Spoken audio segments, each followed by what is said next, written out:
Je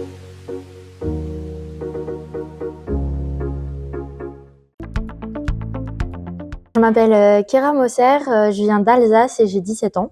Et je m'appelle Bonjour Noéponine, je viens de Haute-Marne et j'ai 23 ans. J'ai suivi le collège comme tout le monde d'une personne normale. J'ai juste fait une troisième prépa métier parce que j'étais pas sûre de ce que je voulais vraiment faire et je voulais avoir plus de possibilités de stage parce qu'en troisième prépa pro, on propose 4 semaines de stage dans l'année. Et j'ai fait des stages en floristerie qui m'ont beaucoup plu.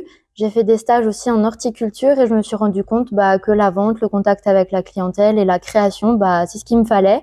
Donc j'ai commencé à m'intéresser à tout ce qui touchait à la fleur, fleuriste. Donc j'ai fait beaucoup de stages là-dedans. Et l'année dernière, du coup, j'ai commencé ma première année de CAP. Du coup, j'ai mon brevet, j'ai fait un baccalauréat art appliqué, donc en Haute-Marne. J'ai fait 3 ans de licence en psychologie.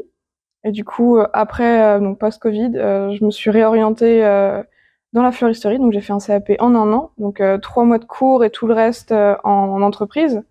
De base, j'étais passionnée par la fleur, mais c'est pas forcément ce que je voulais faire. Et au final, je me suis rendu compte avec le Covid que le métier manuel me convenait beaucoup plus que d'être dans un bureau avec des patients. La psychologie, en somme, ça me sert avec la clientèle, au niveau de l'aspect humain, etc. Ça m'aide énormément. Pour plein d'aspects aussi de remise en question ou d'aider les autres. Parce que là aussi, dans le travail en tant que tel, à la boutique, c'est hyper important, mais aussi au final à l'école. Que du coup, ça permet aussi d'aider les plus jeunes. Que dans une classe de BP, je suis en BP deuxième année, je suis la plus vieille. Donc forcément, ça aide.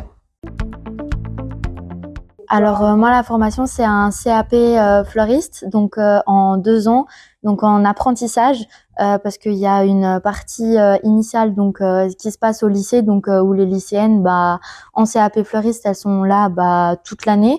Nous, c'est vraiment par période. En fait, on a, par exemple, cette année et l'année dernière, j'ai eu 13 semaines de cours.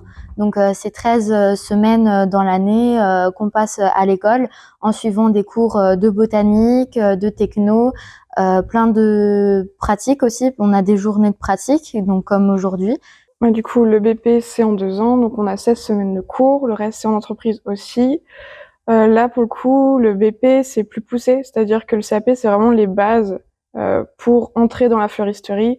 Et le BP, c'est vraiment pour avoir une gestion du coup du magasin et une gestion d'équipe, et avec aussi beaucoup de techniques. Donc là, c'est plus poussé, on a de la gestion, on a du commerce, on a du droit, on a toujours de la techno. La reco, on en a beaucoup moins parce que c'est relié ensemble maintenant. Et on a toujours du coup une journée au minimum de pratique par semaine. Techno. Alors la pratique, c'est en fait c'est une journée dans la semaine. On va voir toutes les techniques fleuristes. Par exemple, là aujourd'hui, comme on a l'examen là en juin 2025, en fait aujourd'hui on nous a mis en condition examen. Donc on a fait des produits qu'on a vus l'année dernière. Donc par exemple l'année dernière on a fait des bouquets de fleurs, on a fait des compositions pour des centres de table et aujourd'hui on a fait ces produits-là, mais avec un temps d'examen pour nous mettre en condition. Et c'est vrai que c'est très ludique parce que les profs ils sont beaucoup présents pour nous apprendre plein de techniques. Donc franchement c'est super. La technique, c'est vraiment ce qu'on apprend le plus au final. Et en CAP, du coup, on travaille moins avec la glane. La glane, c'est quand on va chercher des choses qui sont par terre.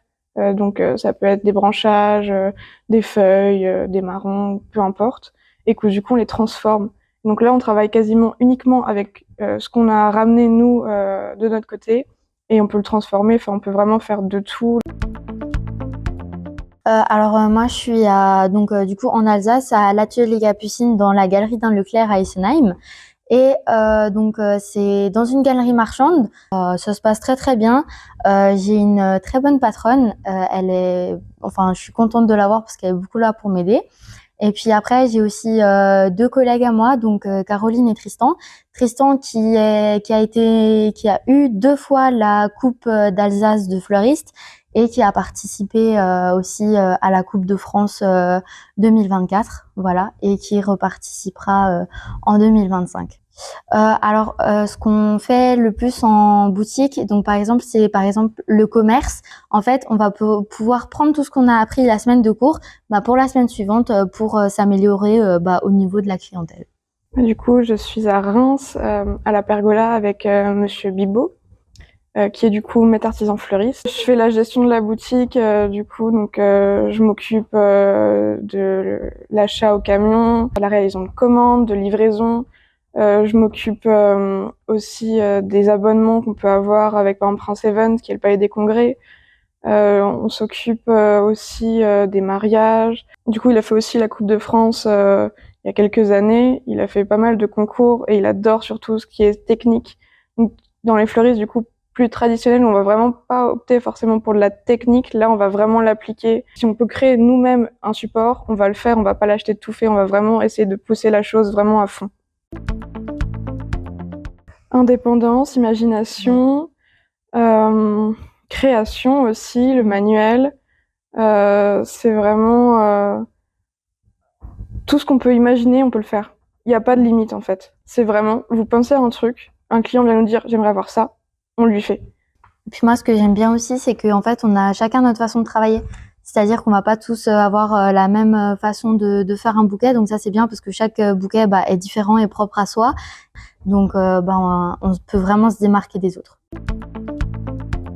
Moi, mon projet, déjà là, cette année, c'est de faire les MAF, meilleurs apprentis de France 2025. Et puis après mon CAP, du coup, si je l'ai, j'aimerais faire un BP et après le BP, voir pour faire un BM, donc un brevet de maîtrise. Du coup, malheureusement, je peux pas faire de concours parce que je suis trop âgée. Donc c'est le jeu, enfin il y en a quelques-uns que je peux faire, mais c'est vraiment moindre. Donc c'est un peu dommage, mais du coup, j'ai pour projet du coup de reprendre la boutique de mon patron dans les années ou l'année à venir, on verra. Compliqué. Ouais. Très compliqué, il va falloir rebondir, trouver des choses différentes, que ce soit au niveau de la société, de l'environnement, etc. On peut plus se permettre à l'heure actuelle de faire importer des fleurs, enfin c'est faisable et c'est ce qu'on fait, mais éthiquement c'est pas forcément ce qu'il y a de mieux. Voilà. Je pense qu'il faudrait trouver un moyen de repasser à de la fleur française.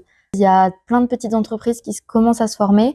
Dans la périphérie de Paris, par exemple, il y a une petite entreprise, même système que près de chez moi à Colmar, qui a ouvert, où ils ont créé des serres. Ils sont en train de faire pousser sur toute une année des fleurs pour faire de la fleur coupée et justement essayer de travailler au max de la fleur française.